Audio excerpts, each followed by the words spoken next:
उसका नाम पड़ जाता है सक्टासुर।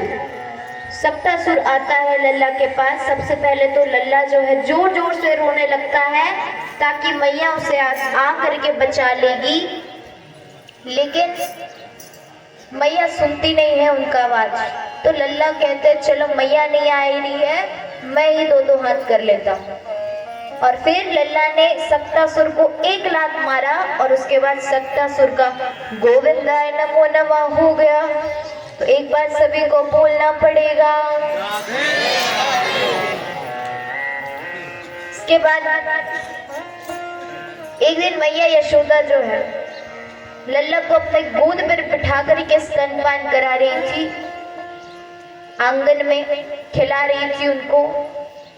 उसके बाद जो त्रिरावर्त नामक असुर है वो बवंडर का रूप लेकर के आया और उसके बाद फिर लल्ला ये सोचते हैं कि अगर मैया यहाँ रही तो ये मैया और मुझे दोनों को ही उड़ा करके ले जाएगा।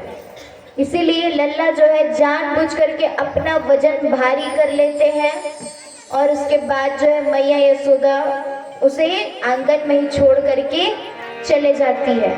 अब यहाँ पर त्रिरावर्त जो है असुर आता है और फिर लल्ला को उठा करके आकाश में लेकर जाता है। लल्ला जो है ऐसे भ्रमण कर रहे हैं मानो एरोप्लेन में घूम रहे हैं आकाश में। वो एरोप्लेन में जैसे घूमते हैं ना हम सब, वैसे ही आकाश में वो पहले तो मस्त भ्रमण करते हैं। वाह क्या नजारा है, अच्छे से सब तरफ देख रहे हैं। समय आया उसके बाद जो है लल्ला ने त्रिरावर्त का गला घोट करके उसका गोविंदाय नमो नमः कर दिया। बोलिए भक्तवत्सल भगवान की जय। गर्गः पुरोहितो राजन्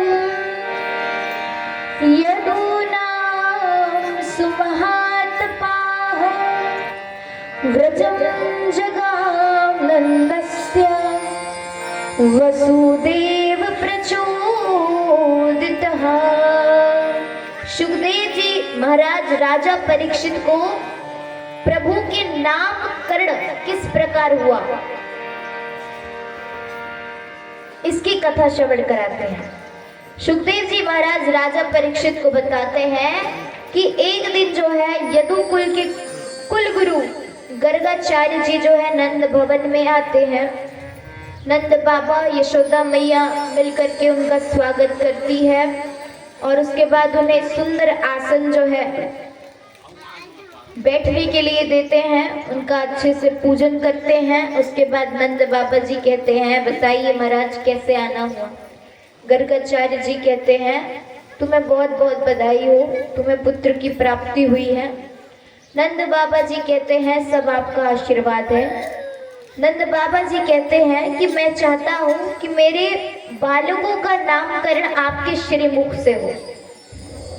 तो गर्गाचार्य जी कहते हैं कि अपने गुरु शांडिल्य मुनि से ही तुम जो है अपने पुत्रों का नामकरण संस्कार करवाओ, क्योंकि यदि मैंने नामकरण संस्कार कर दिया, मैंने आपके दोनों पुत्रों का नामकरण कर दिया, जैसे ही कंस को यह बात पता चल जाएगी तो वो गोकुल में उपद्रव करवाने लगेगा।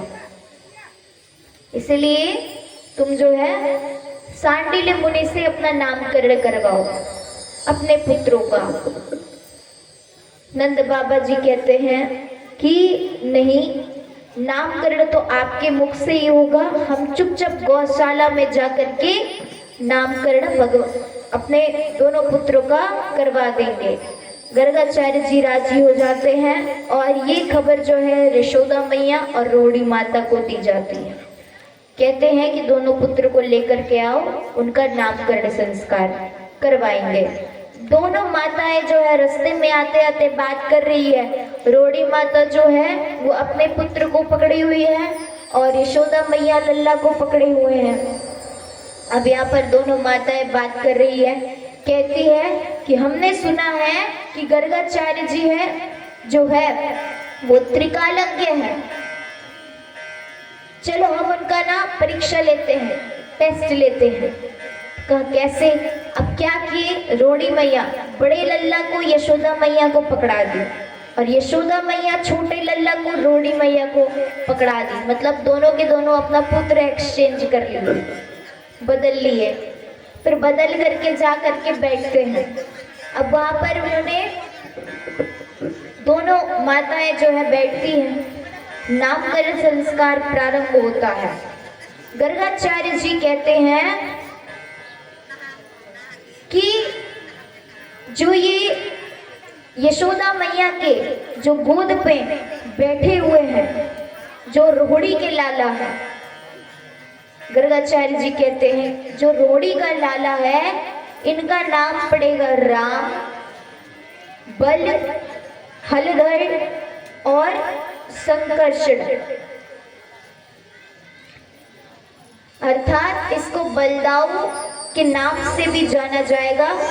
इसका अर्थ है, बलदाऊ का अर्थ है सबको आनंद प्रदान करने वाला।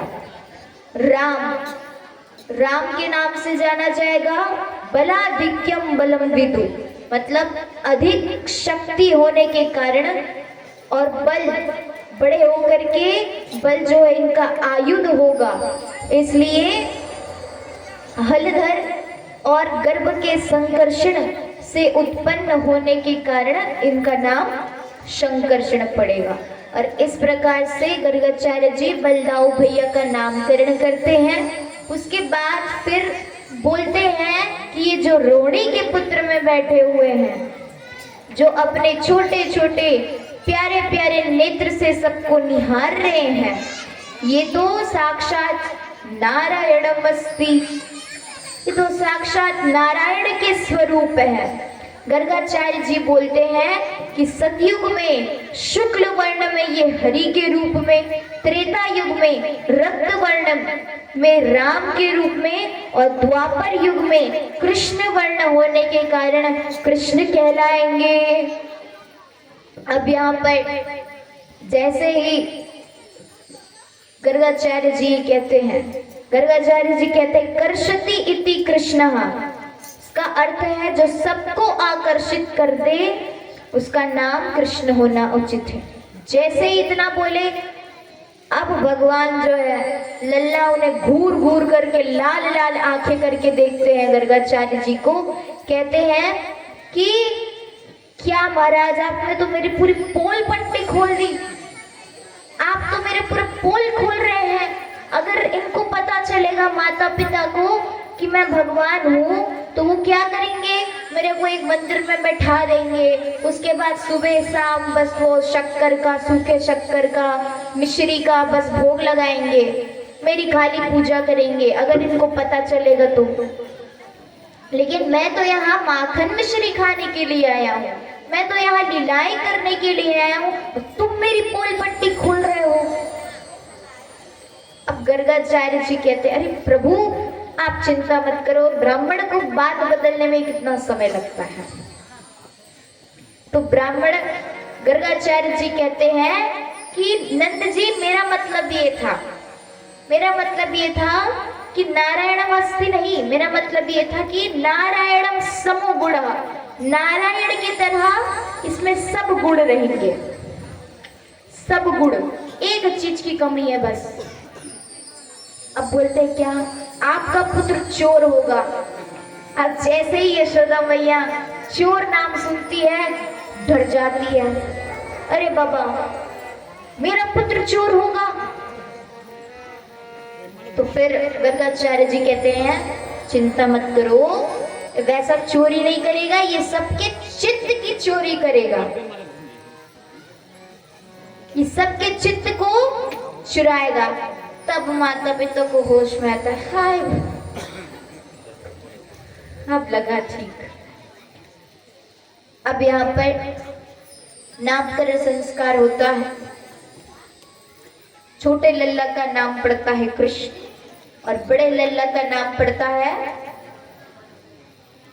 बोलिए, बलराम, बलदाऊ। अब यहाँ पर नामकरण संस्कार जैसे खत्म हुआ, गर्गाचार्य जी अपने घर के लिए प्रस्थान करते हैं और फिर से अब यशोदा मैया और रोहिणी माता जो है रास्ते में बात करते हुए जाती है। यशोदा मैया रोहिणी माता को कहती है, अरे सुन तो यशोदा, क्या वो जो गर्गाचार्य जी जितना भी नाम दिए हैं तुम्हें याद है क्या वो? तो अब यशोदा मैया कहती कि हाँ याद तो है लेकिन बहुत कठिन है। तो इसलिए रोहिणी मैया और यशोदा मैया अपने पुत्र का नाम रख देती है कनुआ, कृष्ण कनुआ नाम रखती है, और रोहिणी माता जो है अपने पुत्र बलराम का नाम रखती है बलुआ। और अक्सर हमेशा माता रोहिणी और यशोदा मैया दोनों जो है अपने पुत्र को कनुआ बलुआ बोल बोल कर ही बुलाते हैं। अच्छा, सभी के घर के नाम होते हैं ना? होते हैं। तो किसके किसके घर में नाम है? बोला जाता है ना, एक राशि नाम अलग है ना, एक घर का नाम अलग है। तो सबके घर का नाम रहता है। तो वैसे ही भगवान कृष्ण का नाम घर का कनुआ, बलराम का नाम